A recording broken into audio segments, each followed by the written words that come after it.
So we're in Dillard, Georgia today.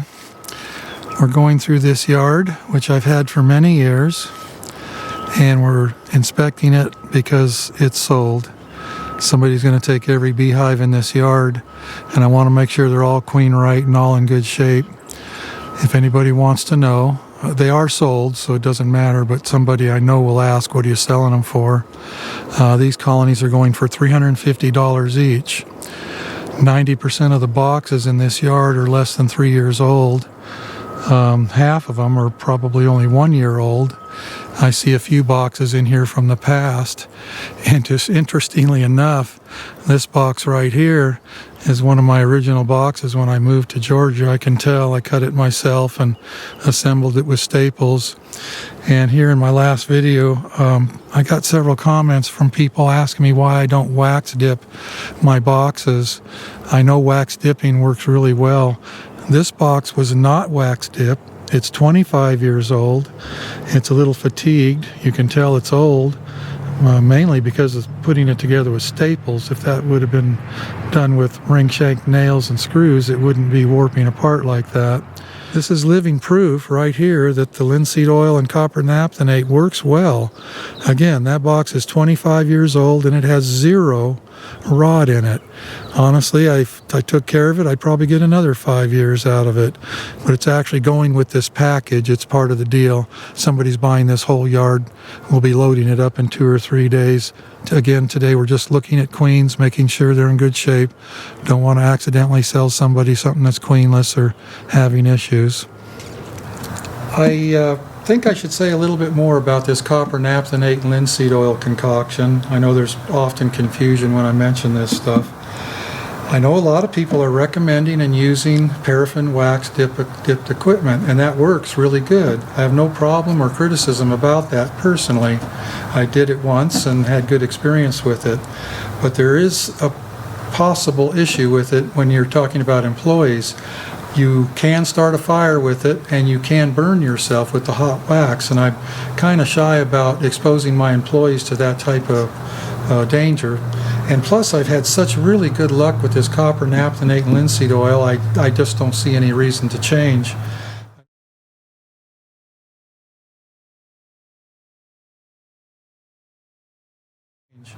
I know a lot of people are using eco wood now. I hear about it and I see it. I've never used it personally, so I can't address that with any personal experience. I think it works fine.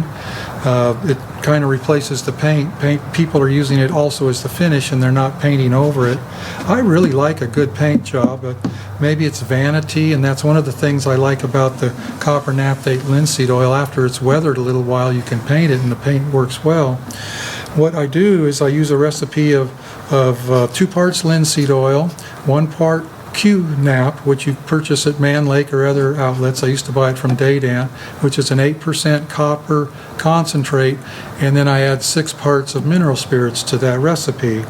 It works great. I like the linseed oil because it adds oil to the wood, and linseed oil is actually a fairly decent wood preservative by its own right, and it is food grade. And something about the type of linseed oil we use, you can buy boiled or raw, and I like the raw because the boiled it's not boiled at all. That's kind of a misconception. It's got chemicals added to it that help it dry faster. I think at one time, way back in the past, boiled actually was a real thing, but now it means there's been chemicals added so it'll dry faster, so professional painters and finishers like that. Because I'm going to set this out after I dip it, I'm going to set it out for 2 months at least in the weather, in the sun and the rain, and just let it weather. That raw linseed oil dries plenty quick for that. And that's part of the key too, is weathering this situation before you put bees in it. Again, we just put it out in the sun or the rain. There's no cover. We just let the rain run on it and the sun beat on it, and two months later it's ready to paint and use. I've had really good experiences with it. I know people talk about the possibility of toxicity because there's some petroleum-based stuff involved here. I think the weathering is part of the key there. Also, I read a research article that states that the water-based copper naphthenate is actually more toxic than the oil-based, so that's something to keep in mind. I wouldn't have guessed that. I would have guessed that the water-based was less toxic, but it's just the opposite. This box is unique. I built it in 1998. I remember because of the staples and the strips on the bottom. I bought a unit of air-dried eastern white pine that year, and it had been air drying for a long time, over a year, almost 2 to be exact. And I thought, surely this stuff is done shrinking, and I went ahead and cut the boxes all up to 9 5/8, which is the standard dimension for a deep box. And I dipped them in copper naphthenate and painted them and put them out into use. And within about 6 months to a year, they'd all shrunk by at least a 1/4 inch. Some had shrunk as much as 3/8, and I kind of ruined that bee space between the boxes, and I didn't feel like I could use them anymore. So I brought them back in, pulled them out of the outfit, just kind of cleaned up that bottom edge with a table saw, and then added this strip all the way around, pressure treated lumber. I used to use any mismatched paint I could get at the hardware store, anything I could get my hands on. I don't do that anymore. These days I put on a good oil-based primer and then 2 coats of acrylic latex enamel, which is that high gloss version, and I get really, really good service out of that. And I do think that the oil-based primer works a lot better than the latex, at least for beehives. I also, the idea of putting these things together with staples isn't that great. This was a 1/2 inch crown staple right here, and if this box would have been put together with ring shank nails and screws, it would have done better. This one's actually done pretty good. It really hasn't warped and come apart. Many of my boxes from that year didn't really make it this far because they kind of warped out, but none of them, and I mean none of them, had any rot at all. That recipe really, really works. This box has shown a lot of fatigue. You can see the problems it's had over the years. The bees have chewed on it a little bit. And let's see, did I talk about this strip yet? I don't think I did I? This strip was put on because this piece of wood right here, the frame rest, was broken out. And I just ran the table saw across there and trimmed that wood out and added back another strip. I glued and stapled it on with a few nails through the top. Back in those days, I'd do anything I could to save a box. If it was rotten on the bottom, I'd run the whole box through a table saw and put on extra wood at the bottom and get it back to 9 5/8. These days, I don't do that very much. I'm paying other people to do it. It's a salary thing, so I think it's probably cheaper just to replace the box brand new than to go through all that trouble replacing rotten wood. Anyway, this has been a good box. It's 26 years old. I just don't see any reason to change what I'm doing. I like the copper naphthenate linseed oil. So there's actually 2 reasons I'm selling this particular yard. I am downsizing. I've been downsizing for several years. Peaked out at nearly 3,000 colonies about 6 or 8 years ago. And since that time, I've been dropping at a couple hundred colonies every year. Last year, we ran about 1,400 or 1,500. And this year, I actually want to drop quite a bit. I want to drop to 1,000 or less this year. This yard was going to have to be moved anyway because it doesn't get enough direct sunlight. Once the leaves are all on the trees, they only get that small window of sun right there. It only lasts for about 4 hours. It's enough. The yard makes it through the winter. I mean, it works, but it's so much better with full sun. So I definitely wanted to get rid of this particular spot. And, any place you got moss growing on the ground in a bee yard, that's kind of problematic. That's a red flag. That's an indicator. And this yard's full of moss. That's an indicator that it doesn't really get enough sun. And these double deeps can be kind of a lot of work to move, so we'll just move them once. We'll load them on a truck and sell them. So far, they're all good. Just this first one, the very first colony, was a laying worker. The rest of them have had wonderful brood patterns, lots of food. They're in good shape. The guy that's purchasing these is getting a good deal. Good equipment, too. Most of the boxes, now that I look at it closer, most of the boxes in this yard are 2 years old or less, with a few older ones. Seth is going to shake out this laying worker on the ground, and we'll load this equipment on the truck and motor on to the next yard. Okay, I got my best low light lens on the camera. Take a few pictures of moving these bees out of here tonight.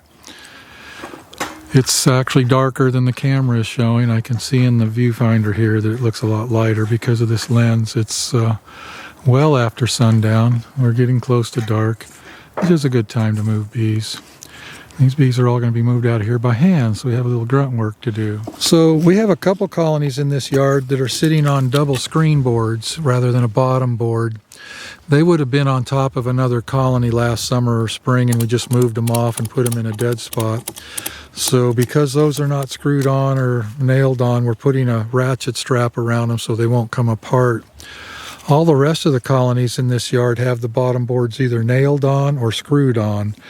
That's a personal preference. It's not necessary. If you're not ever moving your beehives, it's probably not the right thing to do.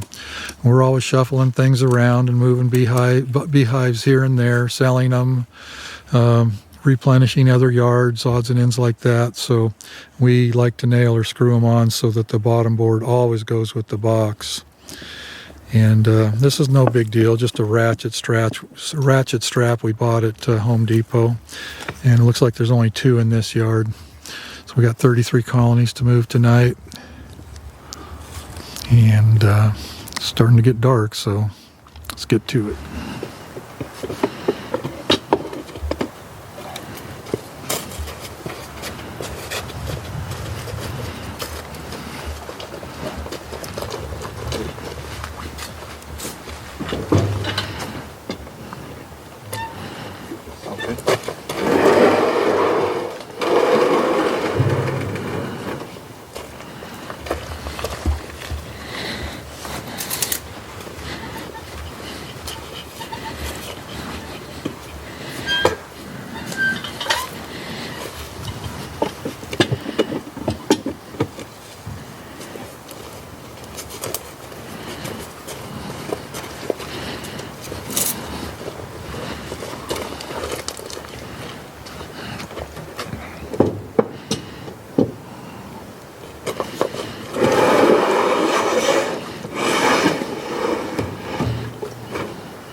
A little heavier stuff. Yes, sir.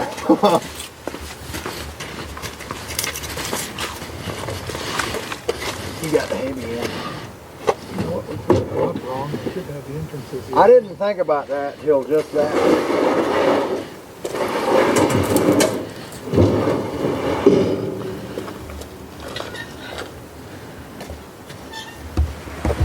That's one of the reasons I like a smooth truck bed, for that right there. I prefer a smooth steel bed. This one's aluminum, of course.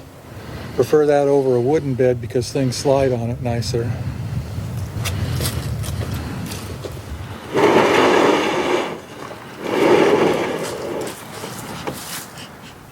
Okay, all done. 33 colonies. Nice tight load. Double deeps. I think they'll stay put, tied down nicely. They've got about an hour and a half ride from here. It's kind of cold. Seth and I are whining about getting cold hands. I guess that's why we were able to do this without veils or anything. Okay, so hive lifters aren't difficult to make. I have a homemade one here that I'll show in a moment. This is one we carry in our store. It's a real simple concept. It just kind of scissors together, and the harder you lift up, the more it pushes these little pieces into the handles. It kind of squeezes as you lift, and they work pretty good. This is a store-bought. It's wider than my homemade one. This is actually made to go around a telescoping cover. You can see how it'll fit over a telescoping cover there. My homemade one will not do that. This is the one we showed in the video. This is the one we like to use. We prefer it. I made this in a rush about 30 years ago when I had to go pick up some colonies. I just grabbed some water pipe and actually welded this thing together with an acetylene torch. I didn't even have a welder. I used an acetylene cutting torch to weld this thing. And there's just something about it that we prefer. The way it feels. I think part of it is these handles that come out instead of across, and the way it squeezes seems to be better than the store-bought one. So I made this one for a migratory cover so it doesn't fit around a telescoping cover, but that doesn't mean anything to me because I don't use telescoping covers. The same concept, it just squeezes together. And the joint is simple. Bring the camera a little closer. It's just, in fact, this joint's better than the one on the store-bought one. It's a little more heavy duty. And this one actually weighs a little more than the store-bought one. This pipe is a little thicker, a little heavier.